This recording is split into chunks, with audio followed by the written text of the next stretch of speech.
pourquoi tu n'arrives plus à avancer dans ta vie?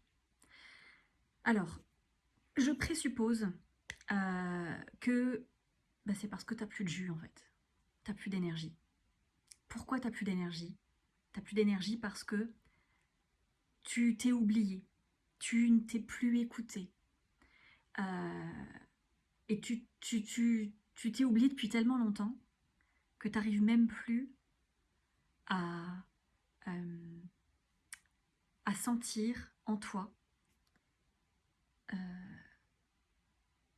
qui écouter en fait. Plus tu t'oublies, plus c'est difficile.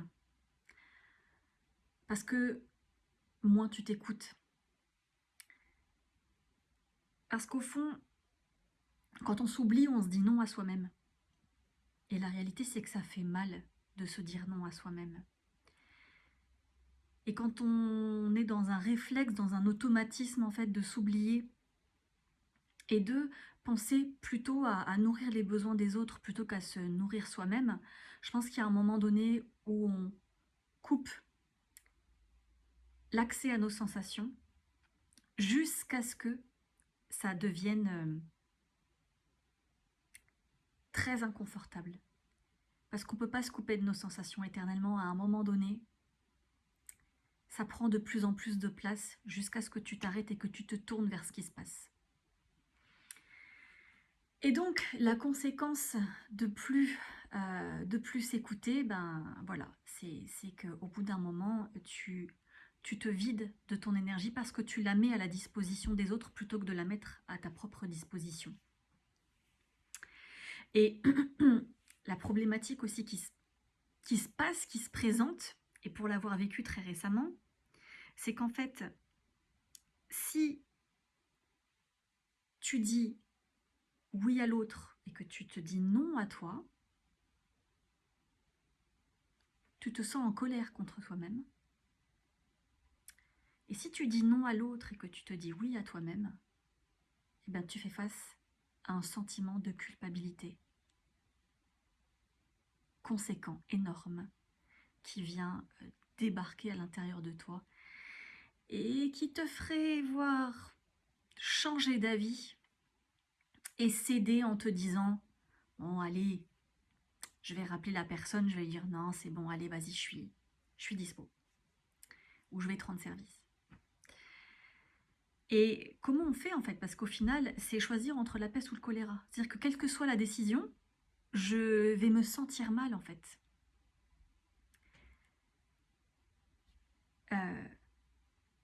Une des choses pour moi dont on ne fera pas l'économie quand on doit choisir de prendre un autre chemin, une autre voie, faire autrement que ce qu'on a l'habitude de faire, c'est d'être OK de passer par un inconfort momentané pour récupérer de l'énergie. C'est ce qui s'est passé dans mon cas. Je savais pertinemment que dire oui à l'autre et me dire non à moi-même, ça allait générer de la colère contre moi. Et ça, c'est le chemin que je connais très bien. C'est le chemin que j'ai beaucoup pris, emprunté. Donc, je sais quel goût il a. Et je sais aussi, par expérience, que si je choisis de me dire oui, je vais vivre de la culpabilité. Mais cette culpabilité-là, elle est plus inconfortable. En tout cas, elle a été plus inconfortable que de vivre de la colère contre moi, jusqu'à un certain point. J'espère que tu me suis. Cette colère, elle devenait beaucoup trop inconfortable, ce qui fait que je me suis orientée à me dire oui, en étant au clair que j'allais ressentir de la culpabilité. Alors, je mets des termes parce que c'est beaucoup plus simple voilà, appelons un chat, c'est de la culpabilité que je ressens. En fait, je suis coupée en deux. À la fois, je veux rendre service à l'autre et en même temps, j'ai mes limites d'être humaine. Et je sens que ça va me coûter. La personne n'était pas en danger, évidemment. C'était vraiment un service rendu. Et Et j'ai perdu mon fil. Qu'est-ce que je voulais dire? Je savais pertinemment en fait voilà que j'allais traverser la culpabilité et je mettais des guillemets à culpabilité parce qu'en fait avant de dire culpabilité il y a des sensations corporelles et en fait c'est ces sensations corporelles là qui sont désagréables à vivre. Et donc je savais que j'allais traverser ça et honnêtement je savais pas que j'allais les traverser avec autant d'intensité parce que ça a duré plusieurs jours quand même. J'étais hyper mal, ça a réveillé tout un tas de jugements autour de je suis une mauvaise personne, je suis égoïste, je ne pense qu'à moi, je suis une personne horrible, je mets l'autre dans la merde parce qu'évidemment je suis responsable des besoins de l'univers, de les besoins de toutes les personnes qui m'entourent. Je suis responsable, je suis la sauveuse, je suis celle qui euh, sauve les personnes autour de moi et à qui incombe la responsabilité de résoudre leurs problèmes et de répondre à leurs besoins, n'est-ce pas?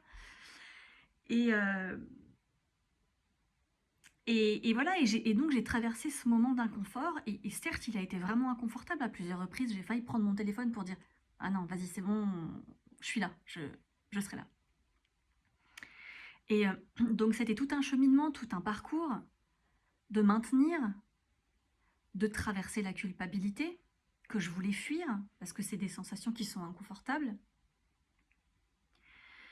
Sauf que la clé au bout de ça, malgré tout, c'est que ça a construit quelque chose dans ma relation entre moi et moi.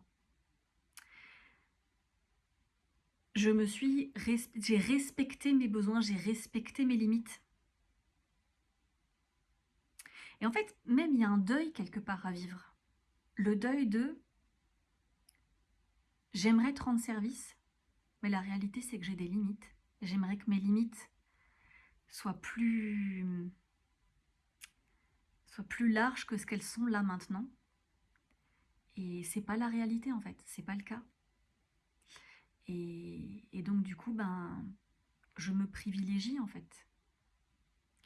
Et tout en étant sûre que l'autre est créatif, que je ne suis pas la seule personne qui peut lui rendre service et qui va être tout à fait capable de trouver d'autres solutions.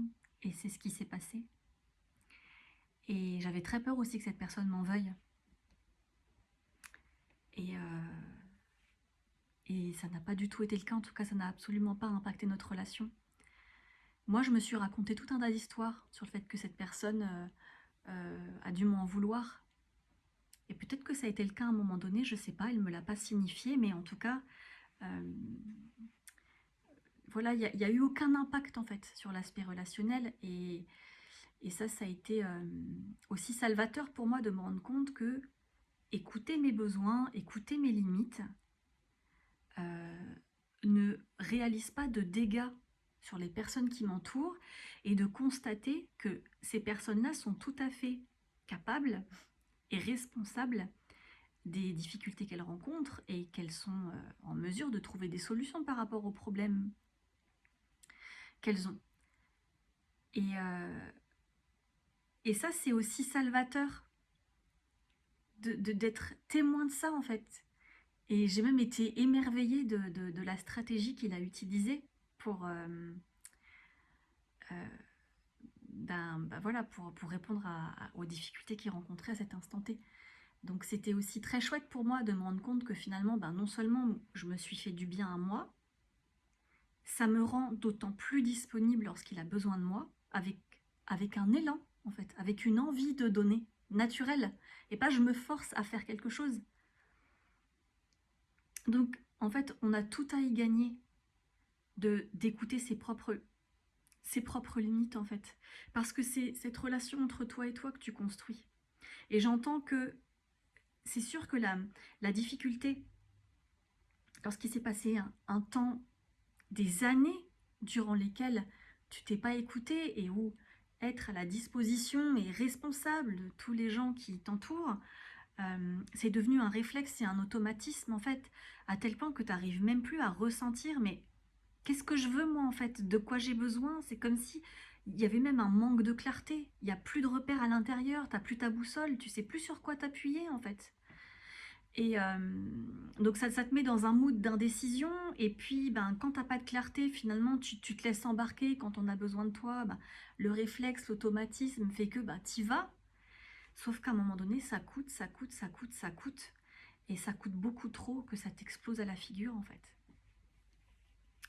Donc,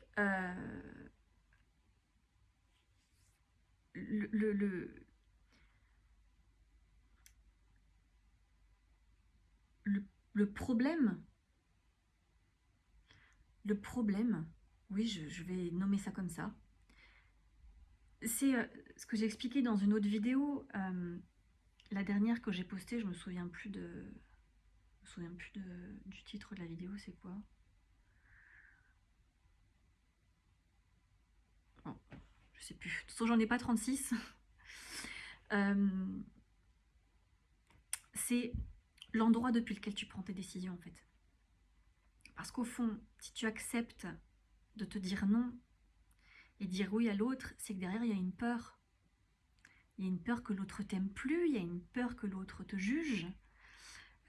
Il y a même une peur que tu te juges toi-même, en fait, et que tu te considères comme étant une mauvaise personne, que tu te considères comme étant une personne égoïste.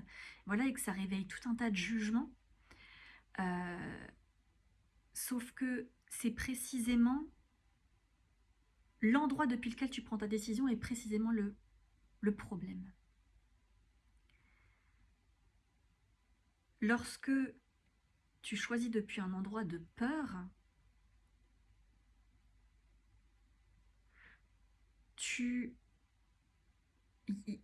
ça crée une attente à l'égard de l'extérieur.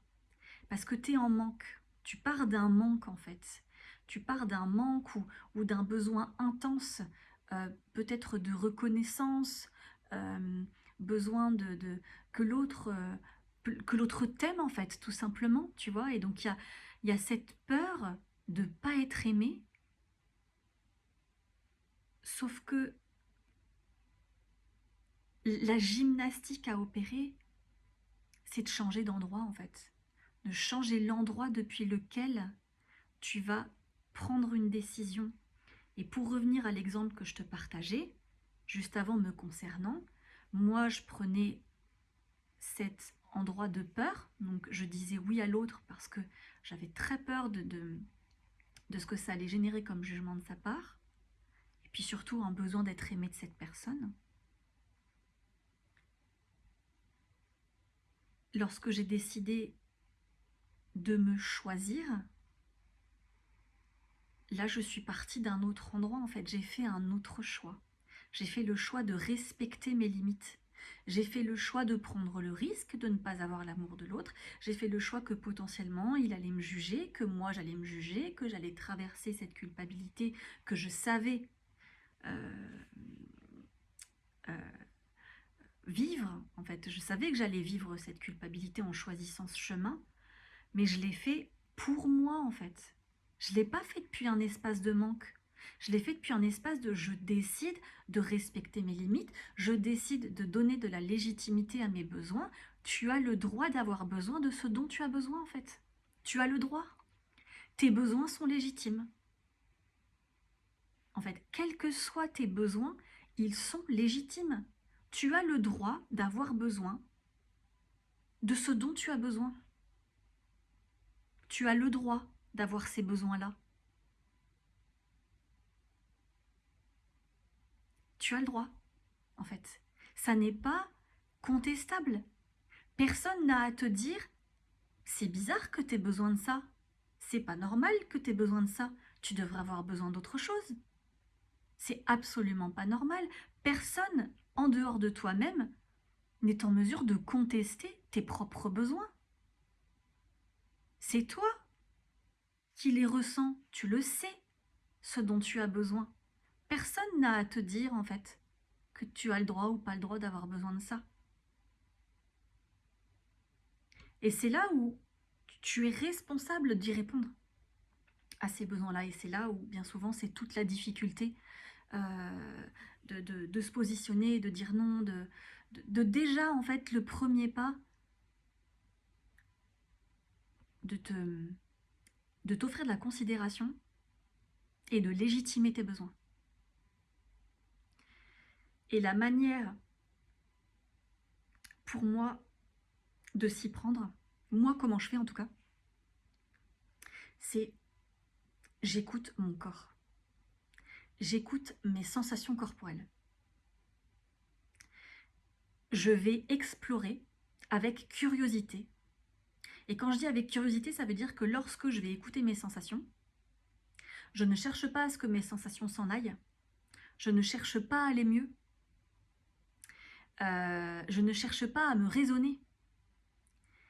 J'y vais en totale découverte en fait. Et c'est vraiment... j'ai cette curiosité-là aussi parce que j'ai vécu des moments absolument dingues de rencontre avec moi-même en passant par mes sensations corporelles. Juste de revenir à qu'est-ce qui se passe dans mon corps. Et de ressentir peut-être ce cœur qui se serre. Et d'explorer en fait. Ah, comment ça fait à l'intérieur, c'est quoi? Et juste de t'offrir de la présence en fait. Juste déjà de t'offrir de la présence. Après, il y a... C'est ce que je fais en accompagnement, justement. Je suis là à tes côtés pour t'aider à relationner, parce que pour moi, c'est ça tout l'enjeu au final. C'est comment tu relationnes avec toi-même, en fait. Quel regard tu poses sur tes besoins? Quel regard tu poses sur tes comportements et sur tes actes? Le regard. Si c'est un regard de jugement, si c'est un regard qui ne considère pas, qui juge tes besoins, qui juge ton incapacité à poser tes limites, parce qu'en plus de ça, c'est non seulement tu n'arrives pas à poser tes limites, mais peut-être même tu te juges de ça. Mais c'est double peine en fait. Et juste déjà, c'est quelle curiosité je m'apporte en fait pour aller à la rencontre de ce qui se passe.